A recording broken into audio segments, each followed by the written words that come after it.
चंडीगढ़ को अपनी first startup policy मिली है। कल प्रशासक द्वारा इसको लॉन्च किया गया है। हमारे साथ इस पर खास बातचीत के लिए सेक्रेटरी इंडस्ट्रीज निशांत कुमार यादव जी है, जो इस पर खास बातचीत करते हैं। सर, चंडीगढ़ को फर्स्ट स्टार्टअप पॉलिसी मिल गई है, इस पॉलिसी में क्या खास होगा और जो न्यू एंटरप्रेन्योर आने चाहते हैं इस फील्ड में, उनके लिए क्या बेनिफिट होगा? देखिए, कल चंडीगढ़ की जो स्टार्टअप पॉलिसी है उसको माननीय गवर्नर साहब के द्वारा लॉन्च किया गया।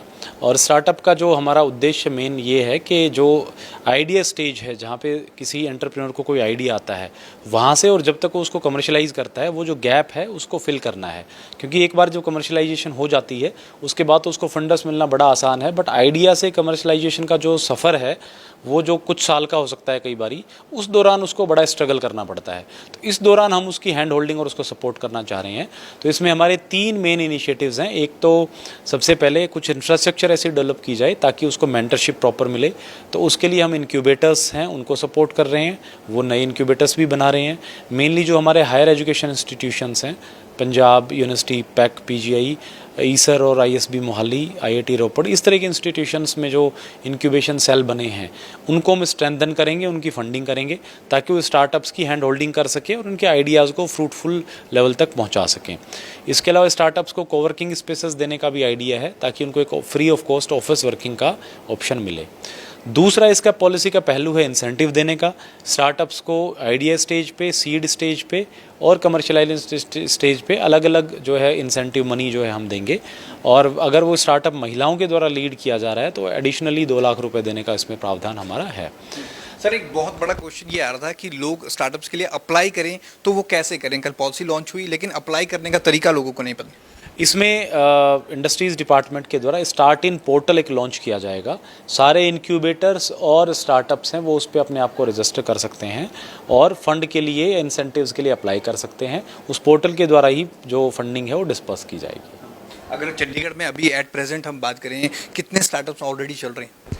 लगभग 350 स्टार्टअप्स अभी ऑलरेडी फंक्शनल हैं और हमारा प्लान है कि इनको तो सपोर्ट करें ही करें, साथ में आने वाले 5 वर्षों में कम से कम 200 नए स्टार्टअप्स हम और बनाएं। ये हमारा प्रपोजल है। सर, जो इंफ्रास्ट्रक्चर की आप ये बात कर रहे हैं, ये ऑलरेडी बन चुका है कि इसको बनाने में अभी समय लगेगा? कुछ चीज़ें वर्क जिन पे हो रखा है, जैसे इंक्यूबेशन सेल्स बने हुए हैं HEIs में, कुछ कोवर्किंग स्पेसेस भी बने हैं और आने वाले समय में चूँकि ये पॉलिसी लॉन्च हो गई है तो हम इसको आगे ले जा सकते हैं। तो आने वाले समय में इनको और रोबस्ट किया जाएगा। कई सजेशन आप कह रहे थे सर, कल वहाँ पे बहुत सजेशन आ रहे थे कि इसे ट्राई सिटी से लिंक किया जाए। अभी ये चंडीगढ़ की है, किस तरह से देखते हैं और किस तरह से इसको आगे बढ़ावा देंगे? काफ़ी सजेशंस हमें कल लॉन्च के दौरान मिले। लॉन्च के दौरान हमने जितनी भी हमारी चंडीगढ़ की इंडस्ट्रियल एसोसिएशंस हैं इनको बुलाया हुआ था और जो इंक्यूबेटर्स हैं, जो संस्थाओं के मैंने अभी नाम लिए, इनके प्रतिनिधि भी आए थे। तो इनके द्वारा बहुत सारे अच्छे आइडियाज़ जो हमें दिए गए हैं।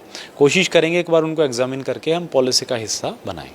आपको लगता है सर, अब जैसे कल गवर्नर साहब ने भी कहा वहाँ पर कि गवर्नमेंट जॉब मुनासिब नहीं है और अब इन स्टार्टअप के द्वारा ही रोज़गार क्रिएट किया जाएगा? डेफिनेटली मेरा मानना है कि इस प्रकार के पॉलिसी लॉन्च होने से स्टार्टअप्स को आगे बढ़ावा मिलेगा। इकोनॉमिक ग्रोथ जो है शहर की बढ़ेगी क्योंकि ये स्टार्टअप्स नया बिजनेस जनरेट करेंगे और साथ में सबसे इम्पोर्टेंट बात ये है कि एम्प्लॉयमेंट जनरेशन होगा, रोज़गार लोगों को मिलेगा। तो मेरा मानना है कि ये एक गेम चेंजर जो है एंटरप्रेन्योर्स के लिए ये पॉलिसी साबित होने जा रही है। और अभी सर, इसका बजट कितना रखा गया है? क्या आने वाले टाइम पे इसको इम्प्रूव किया जाएगा? अभी एनुअल बजट 10 करोड़ का है, क्योंकि 5 साल की पॉलिसी है तो 50 करोड़ का बजट हमने इसमें रखा है।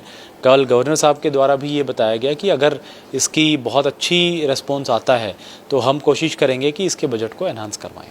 कुछ कहना चाहेंगे सर युवाओं को, यंगस्टर्स को जो देख रहे हैं? विशेष करके जो युवा कॉलेजेस में हैं या स्कूल्स में हायर क्लासेस में हैं, मैं उनसे रिक्वेस्ट करूंगा कि आजकल स्टार्टअप्स का इनोवेशन का ज़माना है, तो डेफिनेटली वो कोई ऐसा आइडिया पकड़ें जिसको वो जो फील्ड वो पसंद करते हैं और उसको आगे कमर्शियली लेके जाना चाहते हैं। चंडीगढ़ प्रशासन जो है और इंडस्ट्रीज़ डिपार्टमेंट है वो हमेशा उनके साथ खड़ा है और इस पॉलिसी के ज़रिए हम उनके जो सपने हैं उनको साकार होने में मदद करेंगे। एक सर लास्ट क्वेश्चन, कोई एग्जिस्टिंग अगर स्टार्टअप है, अगर वो लॉस में जा रहा है तो एडमिनिस्ट्रेशन उनकी हेल्प करेगा तो वो कैसे कर सकता है और वो कैसे रीच कर सकते हैं? जो एग्जिस्टिंग स्टार्टअप है वो भी नॉर्मल स्टार्टअप्स, नए स्टार्टअप्स की तरह अप्लाई कर सकते हैं। जो बस उसकी कंडीशन ये है कि 10 साल से पुराना वो नहीं होना चाहिए स्टार्टअप। लास्ट 10 ईयर्स में जो भी स्टार्टअप बना है वो डेफिनेटली एलिजिबल है, वो अप्लाई कर सकता है। बहुत बहुत धन्यवाद सर। स्टार्टअप पॉलिसी को लेकर कोई भी आपके सवाल थे, उन सभी सवालों के हमने सर से जवाब लिए। अगर आप भी इसके थ्रू अप्लाई करना चाहते हैं तो इस पोर्टल पे अप्लाई कर सकते हैं। कैमरामैन विशाल के साथ भगवत सिंह, पंजाब केसरी टीवी, चंडीगढ़।